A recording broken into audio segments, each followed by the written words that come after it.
Aloha, welcome back. So summer is here. There's going to be a lot of beach activity. And the first week in July, Discovery Channel usually does something called Shark Week. And it's just about educating the general public on sharks, because everybody always seems so paranoid about shark attacks in the summer, and they seem to be overreported more than anything. The fact is that shark attacks normally don't happen unless they're provoked, and I guess, yes, swimmers can accidentally provoke them, but the chances of being bitten by one is like 1 in 11 million, and the chances of dying from one in like 265 million. But it happens, and unlike automobiles, if you're afraid of the highways and accidents, you don't get into a car. That isn't being practical. But when it comes to shark attacks, if you're really that paranoid, or if you do go to the beach, don't go in up past your ankles. Now, people like to swim, people like to surf, but generally sharks are not an issue. And they're being more closely watched now because we have drones and we have all this technology. But this week, we're going to feature a shark cocktail. And this one is from Jane Danger and what used to be Mother of Pearl in New York City. Now, some people have said that Mother of Pearl was not a tiki bar, but a tropical bar.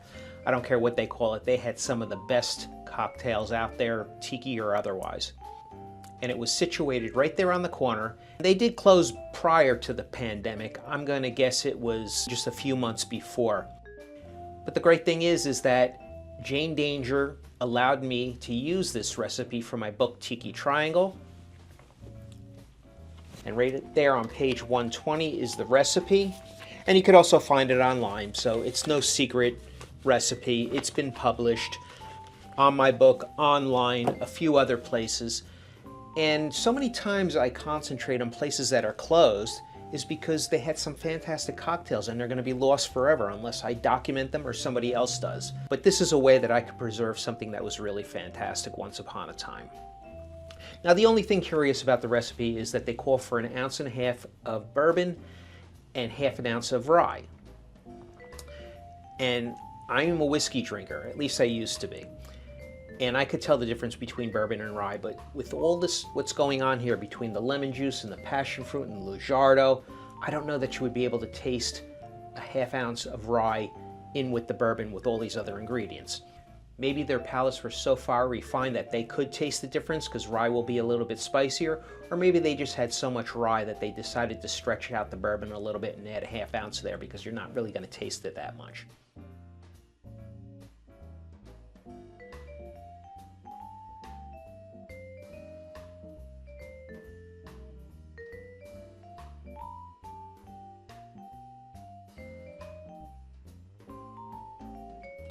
And for this, we're going to flash blend it. So we're going to start with our mixing tin filled with crushed ice, but I'm going to do that last.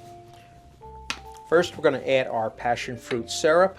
I like to go with the thickest ingredients first, so this way anything that gets stuck behind will be washed out with the other ingredients. 3/4 ounce of that. Next, 3/4 ounce of fresh lemon juice.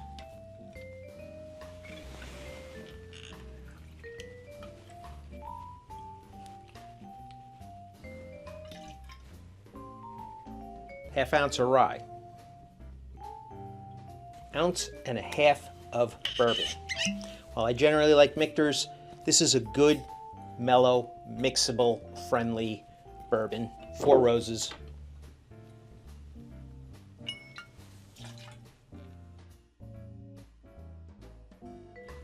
Quarter ounce of Curacao. And 1/8 ounce of Lujardo.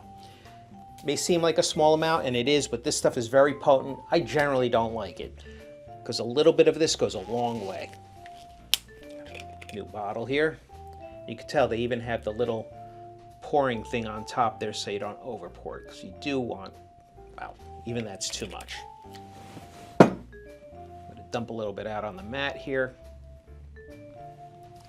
1/8 of an ounce. A few drops of tiki bitters. You could add some saline solution to this if you want. I'm just going to put 3 drops.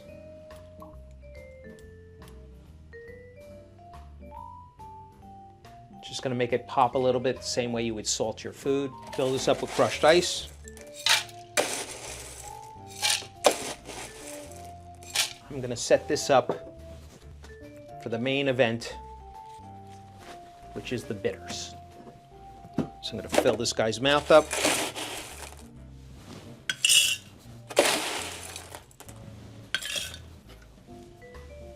There's a hole right there, so you could stick his right through his nose there. Flash blend with 1 cup of ice.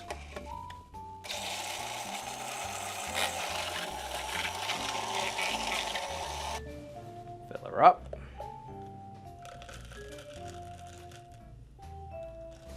Now the fun part, the Peychaud bitters. Definitely put a napkin down, this is going to get messy. Now a few drops of this is going to land into the drink, obviously, but that's okay. Let's give this a taste. I haven't had it in years, but everybody seems to love it. Gonna need that napkin later too.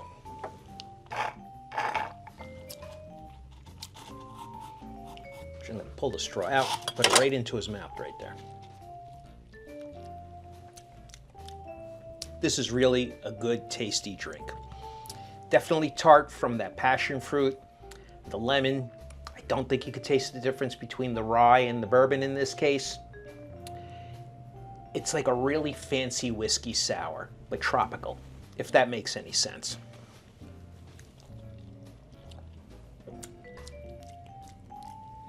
That's a delicious drink. This takes me right back to Mother of Pearl on a warm summer day when we first went there. They have a vegan menu. They had portobello mushroom burgers.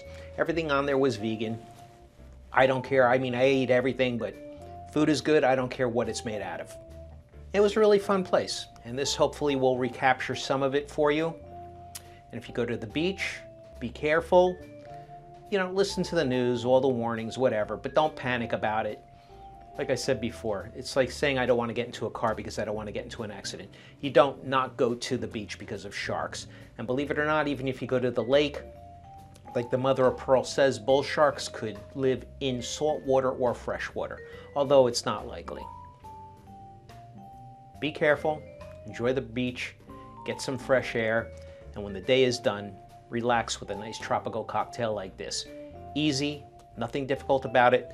Does have a few different ingredients, but it's really a winner. Till next time, mahalo and cheers.